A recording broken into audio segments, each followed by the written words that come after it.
दिल्ली के बिलासपुरी में अरविंद केजरीवाल पर हमले की कोशिश ने राजनीतिक माहौल को गर्मा दिया है। घटना के दौरान पूर्व मुख्यमंत्री अरविंद केजरीवाल पदयात्रा कर रहे थे। इसी दौरान कुछ लोगों ने उन पर हमला करने की कोशिश की। इस घटना को लेकर दिल्ली की मौजूदा मुख्यमंत्री आतिशी ने भारतीय जनता पार्टी को जिम्मेदार ठहराया है। आतिशी ने आरोप लगाया है कि भाजपा के कार्यकर्ता माला पहनाने के बहाने केजरीवाल के पास पहुंचे और नारेबाजी शुरू कर दी। इस घटना में अरविंद केजरीवाल की जान भी जा सकती थी। अगर हमलावरों के पास हथियार होता तो हम सोच भी नहीं सकते क्या क्या हो सकता था। आतिशी ने कड़ी प्रतिक्रिया देते हुए कहा है कि अगर अरविंद केजरीवाल को किसी तरह का नुकसान पहुंचता है तो दिल्ली के लोग भाजपा को कभी माफ नहीं करेंगे।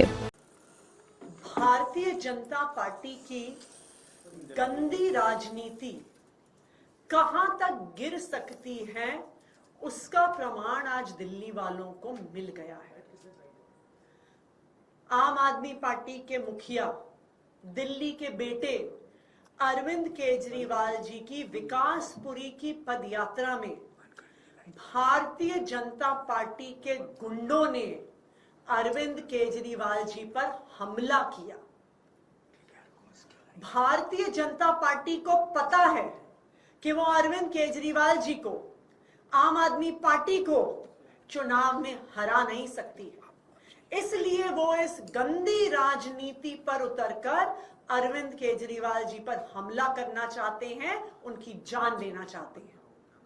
पिछले 2 साल से भारतीय जनता पार्टी ने अरविंद केजरीवाल जी को परेशान करने में कोई कसर नहीं छोड़ी। उन पर झूठे केस लगाए, उन झूठे केस में गिरफ्तार किया।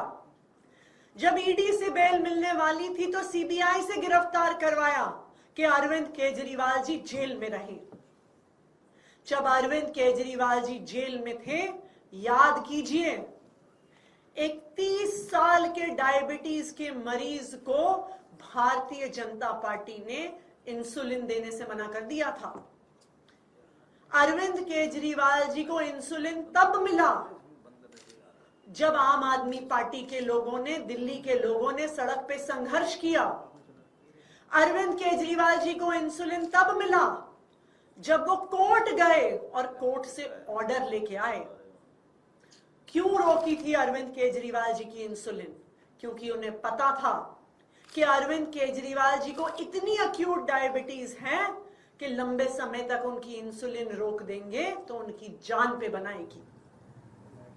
लेकिन भगवान की कृपा थी, दिल्ली वालों का प्यार था, दिल्ली वालों का आशीर्वाद था और सच्चाई का साथ था कि अरविंद केजरीवाल जी को जमानत मिली और वो जेल से बाहर आए। अब भारतीय जनता पार्टी को साफ साफ दिख रहा है कि उनकी अरविंद केजरीवाल को परेशान करने की साजिश, अरविंद केजरीवाल के काम रोकने की साजिश जब हर तरफ से नाकाम हो गई है तो अब वो अरविंद केजरीवाल जी की जान लेना चाहते हैं।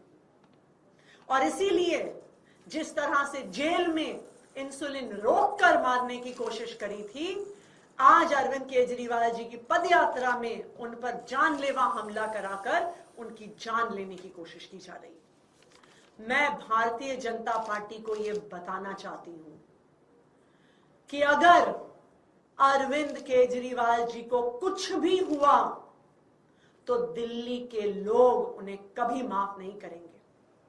अगर अरविंद केजरीवाल जी का बाल भी बांका हुआ तो दिल्ली के लोग भाजपा वालों से बदला लेके रहेंगे। अरविंद केजरीवाल जी दिल्ली के लोगों के लिए सिर्फ एक नेता नहीं है, अरविंद केजरीवाल उनके बेटे हैं, अरविंद केजरीवाल उनके भाई हैं, अरविंद केजरीवाल उनके बच्चों के गार्डियन हैं, जो उनके बच्चों को अच्छी शिक्षा देते हैं, उनके बुजुर्गों को अच्छा इलाज देते हैं। तो अगर भारतीय जनता पार्टी वालों ने अरविंद केजरीवाल जी का बाल भी बांका किया तो पूरी दिल्ली वाले भारतीय जनता पार्टी से बदला लेंगे। दिल्ली वालों को पता है कि हर बार जब अरविंद केजरीवाल जी पे हमला हुआ है, चाहे वो दिल्ली सचिवालय में हो, चाहे वो मोती नगर में हो, हर बार हमला करने वाला भारतीय जनता पार्टी का निकला है। और भारतीय जनता पार्टी फिर दिल्ली पुलिस को अपने कार्यकर्ताओं पर एक्शन नहीं लेने देती है, क्योंकि वरना दूध का दूध पानी का पानी हो जाएगा कि ये सारी साजिश भारतीय जनता पार्टी की थी। आज भी जब हमलावर पर जांच होगी, दिल्ली पुलिस की भी जांच में यही निकल कर आएगा कि हमला करने वाला भारतीय जनता पार्टी का वर्कर था। मैं चैलेंज करती हूं भारतीय जनता पार्टी को कि अगर हिम्मत है तो जांच करवा के दिखाओ, अगर हिम्मत है तो इस हमलावर पे सख्त से सख्त सजा करवाओ। लेकिन ये हिम्मत भारतीय जनता पार्टी में नहीं है, क्योंकि यह हमला उन्हीं ने करवाया है। भारतीय जनता पार्टी वालों, चाहे अरविंद केजरीवाल जी को जेल में डाल दो, चाहे अरविंद केजरीवाल जी को परेशान करो, चाहे अपनी गंदी राजनीति से उनको हमला कराने की कोशिश करो, तुम अरविंद केजरीवाल को चुनाव में नहीं हरा पाओगे। दिल्ली वाले भारी बहुमत से अरविंद केजरीवाल जी को ही वोट देंगे और अरविंद केजरीवाल जी को ही चौथी बार दिल्ली का मुख्यमंत्री बनाएंगे। इसलिए ये गंदी राजनीति बंद करो। टॉप स्टोरी ब्यूरो के लिए दिल्ली से रवि डालमिया की रिपोर्ट।